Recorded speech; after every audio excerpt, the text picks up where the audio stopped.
देख रहे हैं वी न्यूज 24। हर खबर की पोल है खोलते। पंकज जी अपनी बात शुरू करें, आप शुरू करें। माननीय अध्यक्ष महोदय, आप शुरू करें। मैं आपका हृदय से धन्यवाद करता हूं कि आपने इस गंभीर विषय के लिए इस सभा में बोलने का मुझे अवसर प्रदान किया। अध्यक्ष महोदय,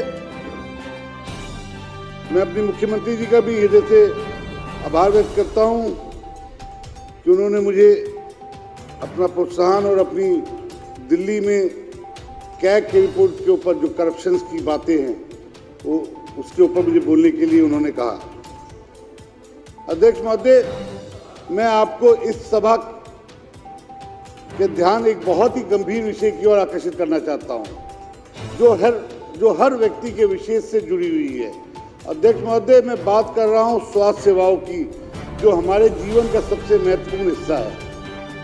अध्यक्ष महोदय, मैं श्री अरविंद केजरीवाल जी की सरकार द्वारा वर्षों से चलती आ रही स्वास्थ्य सेवाओं में हो रही लापरवाही पर आपका ध्यान आकर्षित करना चाहता हूं। जिस तरीके से पिछली सरकार के मुखिया श्री अरविंद केजरीवाल जी और उनके मंत्रियों ने जनता के स्वास्थ्य के साथ न केवल धोखा दिया बल्कि दिल्ली की आर्थिक स्थिति पर भी चोट पहुंचाई है, जिसका उल्लेख कैग की रिपोर्ट में प्रस्तुत है, जिसे मैं सदन में उजागर करना चाहता हूं। अध्यक्ष महोदय, ऐसा कोई सगा नहीं जिसे अरविंद केजरीवाल जी ने ठगा नहीं।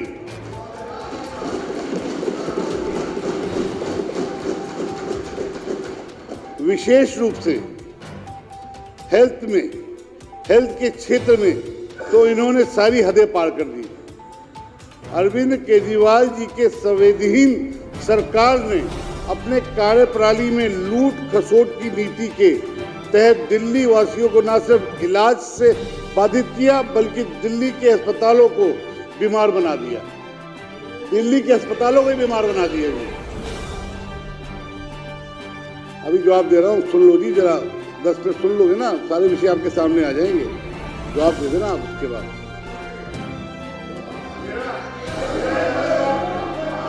अरे आप जारी, डॉक्टर पंकज सिंह आप बात जारी रखें। मैं माफी चाहता हूँ। कोई सदस्य टोकाटाकी ना करे। अध्यक्ष जी, मैं माफी चाहता हूँ। अध्यक्ष महोदय, नहीं, मैं कोई बात नहीं भाई साहब, दर्द होगा। स्थिति को मैं समझ रहा हूँ भाई साहब, अभी दर्द होगा।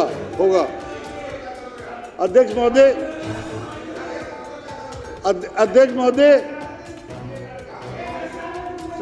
सुन लो 10 मिनट। कोई बात नहीं भाई साहब, कोई बात नहीं, अभी दर्द होगा, अभी परेशानी और होंगी, तो अभी बताऊंगा। अध्यक्ष महोदय, अब कैग की रिपोर्ट सदन के पटल पर आ गई है। उसको पढ़ने के बाद ये पता चलता है कि भ्रष्टाचार के नाम पर राजनीति में आने वाले खुद ही भ्रष्टाचार का उदाहरण बन गए हैं। अध्यक्ष महोदय, जब पूरा देश कोरोना जैसी महामारी से त्रस्त था, जब पूरा देश कोरोना की महामारी से त्रस्त था, तब इन कट्टर बेईमानों ने दिल्ली की जनता को धोखा देकर मानवता को शर्मसार करने का काम किया। लोग ऑक्सीजन के लिए तड़प रहे थे, और ये अपना शीश महल बनवाने में लगे हुए थे।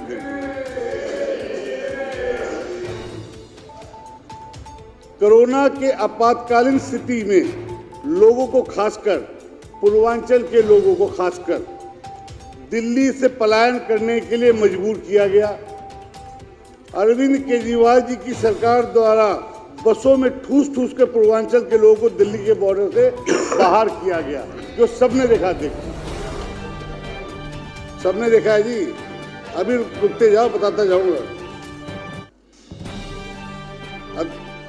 अध्यक्ष महोदय, मैं आज कैग रिपोर्ट के मुताबिक अरविंद केजरीवाल जी के निकम्मे बाज और कट्टर बेईमान सरकार की करतूतों को संक्षिप्त में बात रखना चाहता हूं।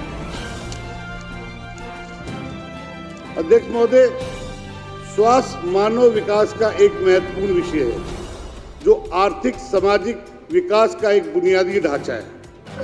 हमारे देश में स्वास्थ्य देखभाल सुरक्षा के अधिकार को न सिर्फ मान्यता दी गई है बल्कि इसकी प्राथमिकता भी दी गई है। हमारे ऋषि मुनि और शास्त्रों ने इसे पहला सुख निरोगी काया के सिद्धांत का उल्लेख किया है, जबकि अरविंद केजरीवाल जी का पहला सिद्धांत लूटना माया रहा है। अध्यक्ष महोदय, स्वास्थ्य नीति के लक्ष्यों की प्राप्ति के लिए पर्याप्त मानव संसाधन महत्वपूर्ण होता है, परंतु कैग रिपोर्ट पेज नंबर 14 के अनुसार दिल्ली सरकार की उदासीन रवैये के चलते स्वास्थ्य एवं परिवार कल्याण विभाग में 21% कर्मचारी की कमी रही, जिसमें senior specialist, DDMO, paramedical nurses और भी साधनों की कमी रही। अस्पतालों में पैरामेडिकल स्टाफ अध्यक्ष की बहुत जरूरत होती है किसी भी गवर्नमेंट हॉस्पिटल के लिए, जिसकी वजह से मरीजों की कठिन परेशानियों का सामना करना पड़ा। 21% स्टाफ की कमी रही है। अध्यक्ष महोदय, कैग रिपोर्ट पेज नंबर 25 के अनुसार दिल्ली के सभी जिला स्तरीय अस्पतालों में ब्लड बैंक, ICU, ऑक्सीजन, शवगृह और एम्बुलेंस जैसी लाइफ सपोर्ट सेवाएं उपलब्ध नहीं थी। अध्यक्ष जी, ये कैग कह रहा है, हम नहीं कह रहे, कैग कह रहा है। कैग पेज नंबर 25 कह रहा है एम्बुलेंस आवश्यक उपकरणों और यंत्रों के बिना चलते पाए गए। प्राइमरी जो हम एम्बुलेंस के अंदर रखते हैं वो भी नहीं थे। अस्पतालों में स्टाफ की सुरक्षा सुनिश्चित करने के लिए नियामक बोर्ड, जिसे रेगुलेटरी बोर्ड के दिशा निर्देशों का पालन नहीं किया गया। सरकार द्वारा मरीजों के उपलब्ध कराए गए भोजन की, अध्यक्ष जी बड़ा गंभीर विषय है, सरकार द्वारा मरीजों को उपलब्ध कराए गए भोजन की गुणवत्ता की कभी भी जांच नहीं की गई। मतलब ये सोचिए कि जो भोजन हम दे रहे हैं पेशेंटों को, उस भोजन की गुणवत्ता की जांच कभी भी ऑन रिकॉर्ड ऑन पेपर पे नहीं है। ये मैं नहीं कह रहा हूँ, कैग पेज नंबर 25 कह रहा है, कैग की रिपोर्ट कह रही है। अध्यक्ष महोदय, CAG report page number 71 and 72 में उल्लेखित CPA, सेंट्रल प्रोक्यूरमेंट एजेंसी, जिसे दवाइयों उपकरणों की खरीद का कार्य सौंपा गया था, अरविंद केजरीवाल जी की सरकार के उदासीन रवैये के चलते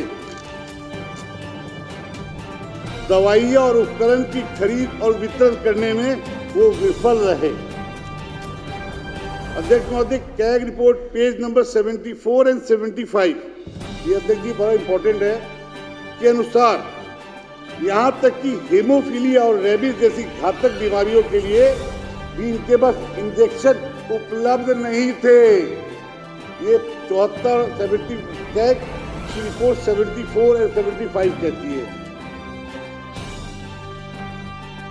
CPA अस्पतालों की मांग पूरी न करने के लिए विफल रहे, जिससे अस्पतालों की खुद ही जो हॉस्पिटल से अध्यक्ष जी जब ये दवाई नहीं खरीद पाए तो अस्पतालों की दवाइयाँ लोकल केमिस्टों से लोकल परचेस की गई, जिससे मजबूर होना पड़ा, जिसके कारण हमें वित्तीय बड़ा नुकसान हुआ। ये ऑन रिकॉर्ड है, ये कैग कह रहा है। अध्यक्ष महोदय, कैग रिपोर्ट पेज नंबर 89 में उजागर किया गया है कि 2016, 2017 से 2022, 2023 के दौरान CPA द्वारा उपकरण की खरीद के लिए जारी की गई 86 कॉन्ट्रैक्ट, इनके 86 कॉन्ट्रैक्ट में से केवल 24 को ही पास किया गया। अध्यक्ष महोदय, इतना ही नहीं, कैग रिपोर्ट के पेज नंबर 80 के अनुसार अरविंद केजरीवाल सरकार ने ब्लैक लिस्टेड और प्रतिबंधित कंपनियों के साथ मिली भगत कर दवाइयों की खरीदारी करते रहे, जिसमें दवाई एक्सपायर हो जाती है, उस एक्सपायर दवाई को ही पाया गया, जो एक शर्म की बात है। इससे स्पष्ट है कि अरविंद केजरीवाल जी की भ्रष्ट सरकार में कभी भी दिल्ली की जनता के लिए जान माल का ख्याल नहीं रखा और जनता के साथ धोखा दिया। अध्यक्ष महोदय, कैग रिपोर्ट पेज नंबर 105। पिछली सरकार ने स्वास्थ्य देखभाल सुविधाओं की कमी वाले डिस्ट्रिक्ट वाइज क्षेत्रों में कभी आकलन नहीं किए। डिस्ट्रिक्ट वाइज अध्यक्ष जी, हम आकलन करते हैं कि क्या कमियां हैं, क्या चीजें होनी चाहिए, इसका कभी आकलन नहीं किया गया। और ना ही अस्पतालों में बेड और नए भवन की आवश्यकता का आकलन करने के लिए अध्ययन किया गया। भगवान महावीर हॉस्पिटल में स्थापित 25 डायलिसिस सेंटर, अध्यक्ष जी आपका ध्यान आकर्षित कराना चाहता हूं, 25 डायलिसिस मशीनें उपयोग में नहीं थी। 10 डायलिसिस मशीनों का दूसरे अस्पतालों में भेज दिया गया और 15 वहीं पड़ी की पड़ी रह गई, वो खराब की खराब, जिससे किडनी के पेशेंटों को, इनके उदासीन रवैये के कारण किडनी के पेशेंटों को काफी परेशानियों का सामना करना पड़ा। अध्यक्ष महोदय, कैग रिपोर्ट पेज नंबर 122 के अनुसार पिछली सरकार में दिल्ली राज्य स्वास्थ्य मिशन के तहत जारी निधियों का उपयोग नहीं किया गया। इन्होंने 11 इंटीग्रेटेड डिस्ट्रिक्ट हेल्थ सोसाइटी के बैंक खातों में लगभग 510 करोड़ रुपए, उस समय के 510 करोड़ रुपए उस समय पड़े रहे और केजरीवाल सरकार ने इसका उपयोग भी नहीं किया। अध्यक्ष महोदय, कैग रिपोर्ट पेज नंबर 124 के अनुसार इन जन विरोधी असंवेदनशील सरकार ने कोविड-19, जब पूरा विश्व कोविड से भिड़ रहा था, कोविड से लड़ रहा था, कोविड-19 के आपातकालीन परिस्थितियों में स्वास्थ्य तैयारियां पैकेज के तहत केंद्र सरकार द्वारा प्रदान किया गया बजट 787 करोड़ 91 लाख रुपीस का पूर्ण उपयोग नहीं कर पाए।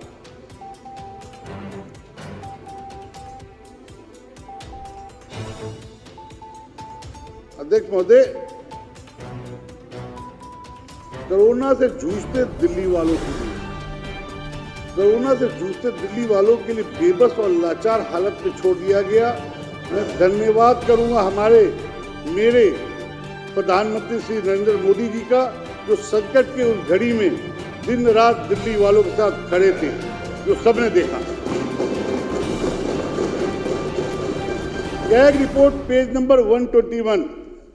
अध्यक्ष जी, कैग रिपोर्ट पेज नंबर 121 के अनुसार अध्यक्ष महोदय, 2016 से 2022 के दौरान 4 चयनित अस्पतालों, Loknayak hospital, Rajiv Gandhi super speciality hospital, Janakpuri super special hospital और चाचा नेहरू बाल चिकित्सालय के लिए आवंटित बजट को भी अरविंद केजरीवाल सरकार ने खर्च नहीं किया और वहां की स्थिति बद से बदतर हो गई। अध्यक्ष जी, उस पैसे के एलोकेशन का खर्चा नहीं हुआ, वहां की स्थिति बद से बदतर हो गई।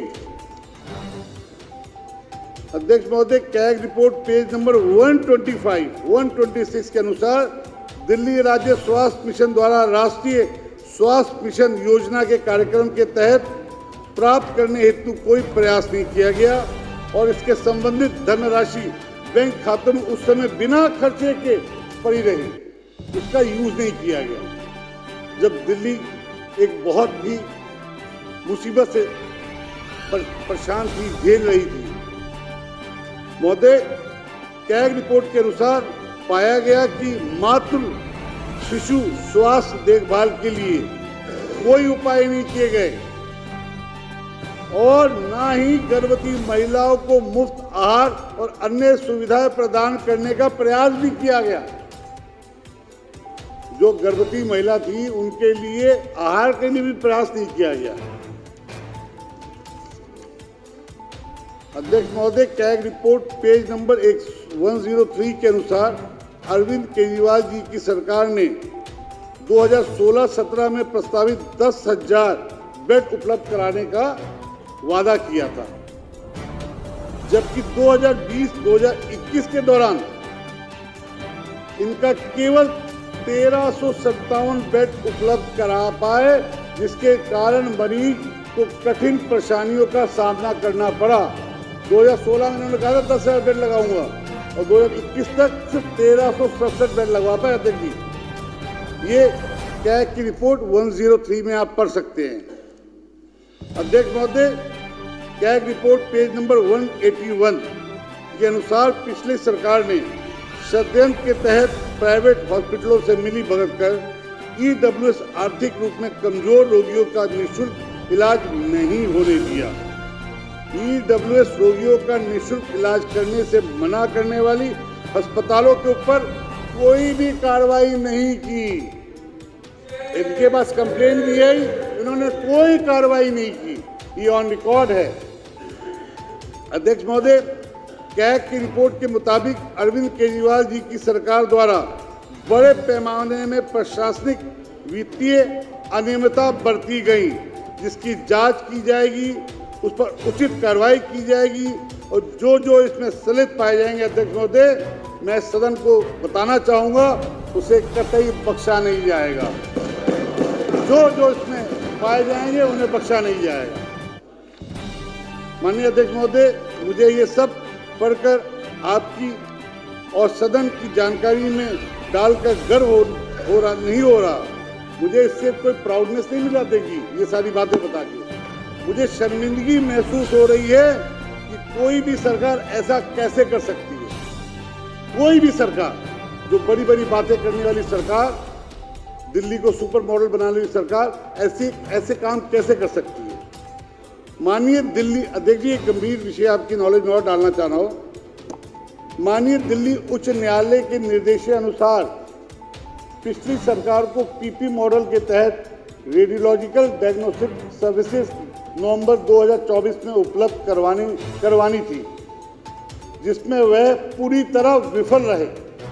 मैं इस सदन के पावन पटल में दिल्ली की जनता को आश्वासन देना चाहता हूं कि हमारी सरकार माननीय दिल्ली उच्च न्यायालय के निर्देश का पालन जल्द से जल्द युद्ध स्तर पर करेगी। इसके अलावा हमारी सरकार एक और महत्वपूर्ण कदम उठाने जा रही है, जिसके तहत हम मरीजों की सुविधा के लिए अस्पतालों में hospital information management system HIMS लागू करने जा रहे हैं। इसकी बहाली से हर मरीज को एक यूनिक पेशेंट आइडेंटिफिकेशन नंबर मिल जाएगा, उपलब्ध कराया जाएगा, जिसके तहत सारी जानकारी ऑनलाइन उपलब्ध रहेगी, जिससे इलाज की प्रक्रिया में सुगम बनाया जा सकता है। जब आपके पास इंफॉर्मेशन रहेगी अध्यक्ष जी, तो इलाज करना आसान हो जाएगा। अध्यक्ष महोदय, हम आदरणीय प्रधानमंत्री श्री नरेंद्र मोदी जी के नेतृत्व में दिल्ली को बेहतर स्वास्थ्य सेवा प्रदान करने के लिए पूरी तरह प्रतिबद्ध हैं। मेरे आदरणीय प्रधानमंत्री जी के विजन और मार्गदर्शन में हम दिल्ली वासियों को उच्च गुणवत्ता वाली स्वास्थ्य सेवाएं सुनिश्चित कराने के लिए प्रतिबद्ध हैं और इसके लिए निरंतर प्रयासरत रहेगा। स्वास्थ्य क्षेत्र में सुधार के लिए उठाए गए कदमों में लोगों को बेहतर इलाज और सुविधाएं मिले, जिससे लोगों को स्वास्थ्य में सुधार हो। हम सभी मिलकर दिल्ली को एक स्वास्थ्य स्मित सशक्त दिल्ली की भविष्य की ओर अग्रसर करेंगे। मेरे आदरणीय प्रधानमंत्री जी के संकल्प सबका साथ, सबका विकास, सब पर विश्वास, सबका प्रयास और इसी के मूल मंत्र के साथ मैं अपनी वाणी को विराम देता हूं और आपको पूर्ण विश्वास दिलाता हूं कि दिल्ली की जनता के साथ जो स्वास्थ्य में कमियां की गई हैं, जो करप्शन है, उसको बख्शा नहीं जाएगा। इस पटल में लेकर आऊँगा, जिस करप्शन में इन्वॉल्व मिलेंगे उस पर उचित कार्रवाई की जाएगी। जय हिंद, जय भारत। आपने मुझे बोलने का मौका दिया, आपका धन्यवाद। हमारे मुख्यमंत्री जी ने हमारा हमेशा साथ दिया, उनका धन्यवाद। सब माननीय का धन्यवाद। जय हिंद, जय भारत। नमस्कार, मैं हूं दीपक कुमार। अगर आपको हमारा ये वीडियो पसंद आया हो तो इसे लाइक और शेयर जरूर करें। और हाँ, हमें सब्सक्राइब और फॉलो करना ना भूले ताकि हमारी आने वाली खबर मिस ना करें। तो जुड़े रहिए हमारे साथ और देखते रहिए वी न्यूज़ 24।